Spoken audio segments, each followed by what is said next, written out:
Hi friends, তো যারা নতুন গাড়ি কিনছেন বা কিনবেন ভাবতেছেন তাদের জন্য ভিডিওটা। তো এই যে দেখেন, এটা আমরা খুলছি। এটার নাম হচ্ছে চেম্বার, আমাদের বাংলাদেশের ভাষা, আর আমাদের এখানে ওমানের ভাষা এটাকে বলা হয় ক্যারেঙ্কেস। তো এটা খোলার পরে যে দেখেন এই জিনিসটা, এটা পুরোটা নাম হলো বাল্ব বডি, আর এগুলো হলো সেন্সরগুলোর নাম হলো আপনার সোলোনাইট বাল্ব। তো এই সেন্সরগুলা বা গিয়ারের ভিতরে ক্লাস প্লেট থেকে শুরু করে সব কিছু এভরিথিং সব খারাপ হয়ে যায় যদি লেট করে গিয়ার অয়েল চেঞ্জ করেন। এই যে দেখেন গিয়ার অয়েল এটা অনেক কালো হয়ে গেছে, অনেক পুরানো হয়ে গেছে।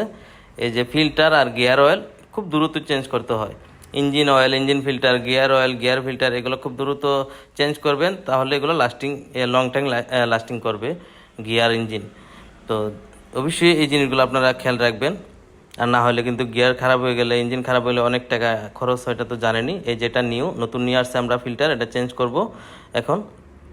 তো এটা চেঞ্জ করার পর ক্র্যাঙ্ককেস লাগাবো, এটা লাগাবো, তারপরে আমরা অয়েল ডালবো এটিএফ, তারপর গাড়ি কমপ্লিট হয়ে যাবে ইনশাল্লাহ। এই যে দেখেন, এটা অয়েল হলো যে টয়োটা কোম্পানির, এই যে এটি ফ্লুইড সুইচ লেখা আছে এখানে। তো এই অয়েলটা আমরা ডালবো এই গাড়ির জন্য, এই অয়েলটা। তো প্রত্যেকটা গাড়ির অয়েল কিন্তু আপনার নাম্বার আছে ওই যে। তো অবশ্যই আপনারা সেম গাড়ির সেম গিয়ার অয়েল ডালার চেষ্টা করবেন। আর এই যে এটা হলো চেম্বারের যে গ্যাস গিট সিল, তো এটা অবশ্যই লাগাবেন যদি খোলেন, তো এটা চেঞ্জ করে নেবেন। এই যে এখন আমরা ফিল্টার এটা লাগাচ্ছি, ফিল্টার লাগানোর পর আমরা চেম্বার লাগাবো, চেম্বার লাগায় তারপরে এটিএফ ফ্লুইড আমরা ডালবো, ডালার পর গাড়ি ইনশাল্লাহ কমপ্লিট হয়ে যাবে।